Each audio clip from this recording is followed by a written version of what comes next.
भाई वोट तो हमने भी पहले की है मोदी को, ऐसी बात नहीं है, लेकिन धीरे धीरे हमें पता लगा तो हम लोग उनके खिलाफ जा रहे हैं ना। अभी हम संविधान के बारे में नहीं जान पा रहे हैं। अभी लोगों से पूछिए, हमारे घर में संविधान की किताबें लोग नहीं बता पाएंगे। हमारे घर में संविधान की किताबें जहाँ से आपको न्याय मिला है, जहाँ से आपको इंसाफ मिलता है, जहाँ से हक अधिकार मिलता है, मान सम्मान स्वाभिमान जीने की आज़ादी आपको मिली हुई है। आप सभी के घर में देखेंगे गीता मिल जाएगा, कुरान मिल जाएगा, महाभारत मिल जाएगा, तमाम रामायण किताबें मिल जाएगी, लेकिन संविधान किताबें नहीं मिलेगी।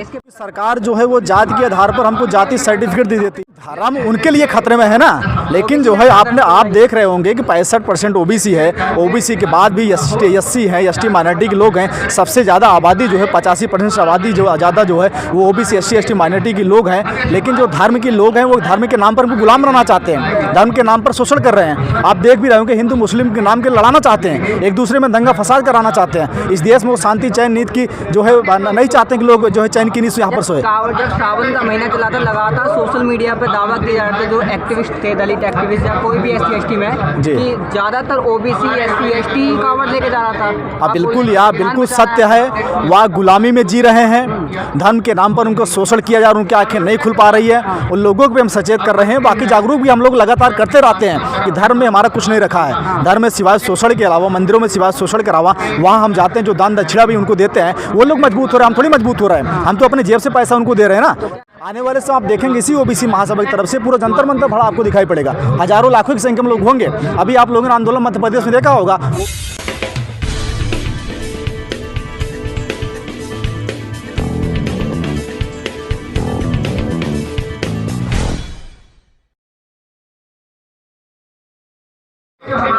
मैं shepherd Dhamupal, shepherd tiger force India का राष्ट्रीय अध्यक्ष। मैं उत्तर प्रदेश के प्रतापगढ़ जनपद से बिलोंग करता हूँ। आज ओबीसी की महासभा से जो एक दिवसीय आज जो प्रदर्शन हो रहा है, जी जी, इसकी मांगे क्या क्या हैं आप लोग? ये ओबीसी महासभा के तत्वाधान में जंतर मंतर पर कार्यक्रम हुआ है, जिसमें 17 से 18 सूत्री मांगों को लेकर के हम सभी लोग आज यहाँ पर धरना प्रदर्शन कर रहे हैं। जिसमें जाति जनगणना की मांग है, महिलाओं के 50% जो है उनको हिस्सेदारी मिले, आरक्षण बचाओ, संविधान बचाओ, निजीकरण के विरोध में। और उसके बाद जो तमाम प्रदेशों में ओबीसी एसटी के ऊपर जो अत्याचार अन्याय किया जा रहा है, उसके खिलाफ हम लोगों ने यहाँ पर एक दिवसीय धरना प्रदर्शन करके माननीय राष्ट्रपति, माननीय प्रधानमंत्री को जो है ज्ञापन दिया है।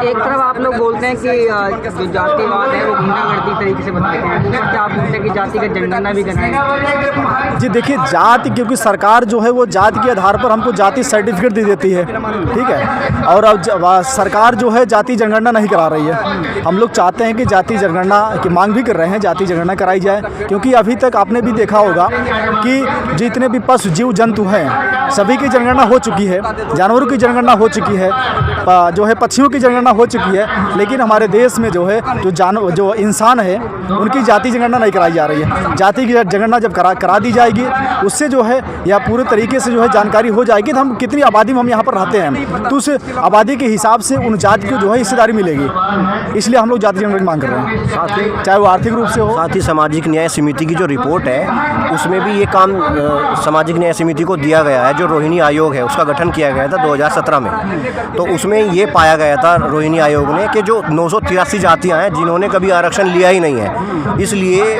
हमारा ये कहना है कि सबको समान अधिकार मिले, जैसा कि मोदी सरकार ने बोला था सबका साथ सबका विकास। तो ये चीज़ें अभी अमन पे नहीं आ रही है। सिर्फ ऐसी जातियाँ जो 10 जातियाँ हैं जिन्होंने 25% तक का आरक्षण लिया है। तो इसलिए सामान्य न्याय समिति की रिपोर्ट आएगी, उसके हिसाब से इसका जनसंख्या होगी, ओबीसी की पूरी जनसंख्या बनेगी, जितनी उनकी संख्या है उसके हिसाब से उनको आरक्षण दिया जाए। ये सामान्य मेन मांग है। बात ये भी है कि आप बड़े बड़े मंचों से दावा करते हैं कि 85, 90, 1 हैं हम, उसके बावजूद जो है उत्तर प्रदेश हो गया, बिहार हो गया, लगातार जो है दलितों के साथ जो ओबीसी अत्याचार करता है। देखिए, ये केस टू केस डिफर करता है। ऐसा बहुत कम होता है कि हर जगह मतलब अत्याचार हो रहे हैं। दूसरी बात ये है, यहाँ पे मेन मुद्दा ये है कि जिसकी संख्या भारी उतनी उसके हिस्सेदारी। तो मैं तो यही बात कहना चाहूँगा कि सबसे बड़ी बात यह है कि जितना किसी का हक है वो उसको मिलना चाहिए। तो मैंने जैसा बोला आपको, कुछ ऐसी जातियां हैं जिन्हें कभी आरक्षण का पता ही नहीं, किसी कभी मिला ही नहीं। तो हमारा मेन मुद्दा ये है। रही बात केसेस की, अगर केस होते हैं तो उनके ऊपर इंक्वायरी बैठती भी है। जैसे कि अभी राजेंद्र पाल कानपुर में उनको मार दिया गया है, हालांकि वो भी एक ओबीसी है और ओबीसी के साथ ही किया है। तो इसमें न्यायालय से अभी तक पाल समाज के जो बंदे हैं उनको अभी तक न्याय नहीं मिला है, तो उसके ऊपर इंक्वायरी गई हुई है। अब उसके बाद जो उनसे आता है, जो भी न्यायालय बोलता है, उसके बाद देखा जाएगा। डॉक्टर अम्बेडकर भी बोलते थे इस बात को, जब तक आप संगठित नहीं रहोगे तब तक आप किसी भी न्याय की लड़ाई नहीं लड़ सकते। जी बिल्कुल, डॉक्टर बाबा साहब भीमराव अम्बेडकर नारा दिया था, शिक्षित रहो, संगठित बनो, संघर्ष करो। ये जब डॉक्टर बाबा साहब भीमराव अम्बेडकर जी उस समय काम कर रहे थे, उन्होंने भी ओबीसी एसटी माइनॉरिटी के लिए बहुत संघर्ष किया हुआ है। उन्हें पानी तक के लिए आंदोलन चलाया हुआ है। जहाँ भी अत्याचार अन्याय हो रहा है उसके खिलाफ भी उन्होंने लड़ाइयाँ लड़ा हुआ है उन्हें। लेकिन जो संविधान बनाया हुआ है, संविधान में सभी को हक व अधिकार, सम्मान, स्वाभिमान से जीने का अधिकार दिया हुआ है। लेकिन अब क्या है कि जो मनवादी व्यवस्था के जो लोग हैं वो संविधान के साथ खिलवाड़ कर रहे हैं, संविधान के साथ छेड़छाड़ कर रहे हैं, संविधान को ख़त्म करने की पूरी प्लानिंग कर ली है। यहाँ तक कि जो है आरएसएस के लोग, जो मोहन भागवत लोग हैं, ये लोग एक दूसरा संविधान बनाने का प्रारूप भी पूरा तैयार कर लिया। आप लोगों ने देखा होगा न्यूज़पेपरों के माध्यम से। पूरी तरीके से संविधान खतरे में है और हम लोगों की यह जिम्मेदारी बनती है कि संविधान को बचाया जाए, आरक्षण को बताया जाए। आज जो निजीकरण कर दिया जा रहा है, आप लोगों ने देख रहा हो, निजीकरण जब कर दिया जाएगा, आरक्षण जो है वो अपने आप समाप्त हो जाएगा। भाई नौकरियाँ वैसे भी समाप्त कर दे रहे हैं। आप बोल रहे हैं संविधान खतरे में, आरक्षण खतरे में है, पर असल में तो भारत में धर्म खतरे में है, धर्म की लड़ाई लड़ रहे हैं लोग। नहीं, धर्म उनके लिए खतरे में है ना, लेकिन जो है आप देख रहे होंगे कि 65% ओबीसी है। ओबीसी के बाद भी एससी है, एसटी माइनॉरिटी के लोग हैं। सबसे ज़्यादा आबादी जो है 85% आबादी जो ज़्यादा जो है वो ओबीसी एसटी माइनॉरिटी के लोग हैं। लेकिन जो धर्म के लोग हैं वो धर्म के नाम पर उनको गुलाम बनाना चाहते हैं, धर्म के नाम पर शोषण कर रहे हैं। आप देख भी रहे होंगे हिंदू मुस्लिम के नाम के लड़ाना चाहते हैं, एक दूसरे में दंगा फसाद कराना चाहते हैं। इस देश में वो शांति चैन नीति की जो है नहीं चाहते कि लोग जो है चैन की नीति यहाँ पर सोए। जब सावन का महीना चला था, लगातार सोशल मीडिया पर दावा किए जा रहे थे जो एक्टिविस्ट थे, दलित एक्टिविस्ट या कोई भी एससी एसटी में, कि ज़्यादातर ओबीसी एससी एसटी कावड़ लेके जा रहा था। बिल्कुल यार, बिल्कुल सत्य है। वह गुलामी में जी रहे हैं, धर्म के नाम पर उनको शोषण किया जा रहा है, उनकी आंखें नहीं खुल पा रही है। उन लोगों को भी हम सचेत कर रहे हैं, बाकी जागरूक भी हम लोग लगातार करते रहते हैं कि धर्म में हमारा कुछ नहीं रखा है। धर्म में सिवाय शोषण के अलावा, मंदिरों में सिवाय शोषण के अलावा, वहाँ हम जाते हैं जो दान दक्षिणा भी उनको देते हैं, वो लोग मजबूत हो रहे हैं, हम थोड़ी मजबूत हो रहे हैं। हम तो अपने जेब से पैसा उनको दे रहे हैं ना। तो क्या लगता है आपको कि एक मांग के लिए लाखों रोड सड़क पर आते हैं लोग, और यहाँ पर आप 17 से 18 मांगे हैं और आपके जो है 500 लोग नहीं हैं आज?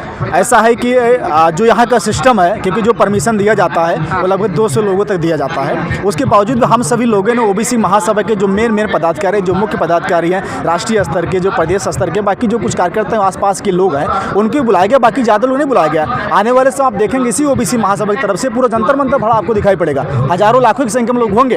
अभी आप लोगों ने आंदोलन मध्य प्रदेश में देखा होगा, ओबीसी महासभा प्रीतम लोधी जी के माध्यम से हुआ है। कितने लोग इकट्ठा हुए थे आपने देखा होगा, तमाम चैनलों पे भी दिखाया गया सारी चीज़ें जो है। तो ऐसा नहीं कि ओबीसी जागरूक नहीं हो रहा है, ओबीसी जागरूक हो रहा है, एससी एसटी के लोग भी जागरूक हो रहे हैं। उत्तर प्रदेश में अखिलेश यादव जागरूक नहीं कर पाए, तो आपको लगता है कि आप जागरूक कर पाएंगे ओबीसी? देखिए, वो राजनीतिक लोग हैं, हम लोग सोशल एक्टिविस्ट लोग हैं, हम लोग जमीनी स्तर से लड़ाई लड़ रहे हैं। उनको क्या है, राजनीतिक फायदा देखना है। वो तो सभी जातियों को मिलाकर चलने वाले लोग, वो चाहते हैं कि हमारे लोग किसी प्रकार से हमारी सत्ता बन जाए, हमारे लोग विधानसभा पार्लियामेंट में पहुंच जाए, हमारी पार्टी मजबूत हो जाए। मुझे पार्टी से कोई मतलब नहीं है। हम लोग सामाजिक न्याय चाहते हैं, सामाजिक न्याय की लड़ाई हम लोग लड़ रहे हैं और उसके लिए हम लोग जमीनी स्तर पर लगातार संघर्ष कर रहे हैं और पूरी कोशिश कर रहे हैं समाज को, जो ओबीसी एससी एसटी लोग हैं, उनको जगाने का पूरा प्रयास हम लोग कर रहे हैं। समाज के लिए बदलाव लाने के लिए क्या आपको लगता है कि क्या आवश्यक चीज़ करनी चाहिए समाज में जो बदलाव है? देखिए, सबसे बड़ी चीज़ होती जागरूकता। जब तक लोगों में जागरूकता नहीं पैदा करेंगे, उनके ऊपर जो अत्याचार अन्याय के खिलाफ आवाज़ हम लोग नहीं उठाएंगे, उनको जगाने का प्रयास नहीं करेंगे, तब तक जो है हमें नहीं लगता है कि लोग एक साथ आ पाएंगे। क्योंकि लोग अपने हक अधिकार के बारे में जान ही नहीं पा रहे हैं। हम संविधान के बारे में नहीं जान पा रहे हैं। अभी लोगों से पूछिए, हमारे घर में संविधान की किताबें लोग नहीं बता पाएंगे। हमारे घर में संविधान की किताबें, जहाँ से आपको न्याय मिला है, जहाँ से आपको इंसाफ मिलता है, जहाँ से हक अधिकार मिलता है, मान सम्मान स्वाभिमान जीने की आज़ादी आपको मिली हुई है। आप सभी के घर में देखेंगे गीता मिल जाएगा, कुरान मिल जाएगा, महाभारत मिल जाएगा, तमाम रामायण किताबें मिल जाएगी, लेकिन संविधान किताबें नहीं मिलेगी। इसके प्रधानमंत्री भी खुद ओबीसी समाज से आते हैं। वो जी, ओबीसी, देखिए ओबीसी तो एक मोहरा है, वो एक आरएसएस के लोगों के द्वारा वो इस्तेमाल किए जा रहे हैं, हमारे लोग उनको नहीं समझ पा रहे हैं। और वैसे अपने आपने देखा होगा भाई मध्य प्रदेश में जो है, मध्य प्रदेश में ओबीसी की सरकार है, शिवराज सिंह भी कहते हैं कि हम ओबीसी हैं, लेकिन कहाँ कर रहे हैं? ओबीसी के ऊपर जब अत्याचार अन्याय किया जाता है, जब उनके हक अधिकार मारा जाता है, यदि वाकई में ओबीसी हैं, क्या ओबीसी के दर्द इनको नहीं लगता है? इनको आवाज़ उठानी चाहिए ना। कुछ परसेंट लोग ही नहीं समझते मोदी और योगी को, बाकी सब समझते हैं। युवाओं की पहली पसंद है योगी मोदी। नहीं, बिल्कुल ये झूठ है, ऐसा बिल्कुल भी नहीं है कि युवाओं की पसंद है। जागरूक करना जरूरी है। उनको भी ये नहीं पता है ना कि किस जाति में आरक्षण बटा है, किस जाति में नहीं मिला है, तो इसलिए उनको भी फैक्ट का नहीं पता है। भाई वोट तो हमने भी पहले की है मोदी को, ऐसी बात नहीं है, लेकिन धीरे धीरे हमें पता लगा तो हम लोग उनके खिलाफ जा रहे हैं ना अभी। क्योंकि यहाँ पे खिलाफ ऐसा नहीं है कि उनके हैं, बात ये है विचारधाराओं की बात है सारी। क्योंकि जैसे जैसे वो लोग काम अलग अलग तरीके से कर रहे हैं जो हमें अच्छे नहीं लग रहे हैं, तो फिर उनका विरोध तो होगा ही ना, क्योंकि जो गलत है वो गलत है, ये तो हमेशा ही रही बात है। अच्छा, भाजपा विरोधी है मोदी विरोधी? जी देखिए, यहाँ पे विचारधाराओं की बात है। जो भाजपा विरोधी मोदी विरोधी वाली बात यहाँ पे नहीं है। यहाँ पे बात ये है कि सामाजिक न्याय समिति की रिपोर्ट अगर लागू हो जाती है, कितना टाइम हुआ है, 2.25 साल हो गए हैं। 2017 में जब इसकी बात आई थी कि इसको इम्प्लीमेंट किया जाएगा, लेकिन अभी तक नहीं की गई है, 5 साल हो गए हैं। तो ये कहीं ना कहीं उनकी मंशा जो है वो गलत है। वो चाहते ही नहीं है कुछ लोग ऐसे कि ये चीज़ आए, क्योंकि उसके आते ही ओबीसी को एक तरह से एक अच्छा लेवल मिलने वाला है, बूम हो जाएगा राजनीति के क्षेत्र में। 24 से पहले जातिगत जनगणना करा दी जाती है, तो क्या आप फिर से मोदी जी को प्रधानमंत्री पद पर शपथ दिलाएंगे? देखिए, जो काम सही करेगा वो आएगा सत्ता में, ये बात फैक्ट है। तो ऐसा नहीं है कि अगर वो काम सही करें फिर भी हम उनको ना लाएं। जो काम सही करेगा, परफॉर्मेंस बेस्ड होता है सारा काम ना, तो परफॉर्मेंस अच्छा होगा तो अगली बार उनको काम दे दिया जाएगा, सरकार संभाल लेगा। अच्छा, अभी आप बोले थे कि मोदी जी को पसंद नहीं करते, अगर जनगणना करा देंगे तो आप मोदी जी को पसंद कर लेंगे दोबारा से? तो मैं वही तो कह रहा हूँ, अगर परफॉर्मेंस अच्छा होगा तो काम अच्छा करेंगे। अगर जातिगत गणना होती है और उससे ओबीसी समाज का स्तर ऊपर उठता है तो कोई बात नहीं, अगर वो आते हैं तो क्या है, हम तो सोशल एक्टिविस्ट है ना, तो उसमें कोई प्रॉब्लम नहीं है। लेकिन बात ये है काम हो अच्छी मंशा के साथ हो और सोशल डेवलपमेंट सबका हो। जैसा कि अभी आपने थोड़ी देर पहले पूछा था दामू जी से कि सामाजिक विकास कैसे होगा। सामाजिक विकास सबको साथ लेके होगा, एक आदमी को नहीं होगा। जैसे कि थोड़ी देर पहले अभी यहाँ पे भी एक बात रखी गई थी, इकोनॉमिक EWS के लिए जो आरक्षण है वो बिना किसी धरने के हो गया।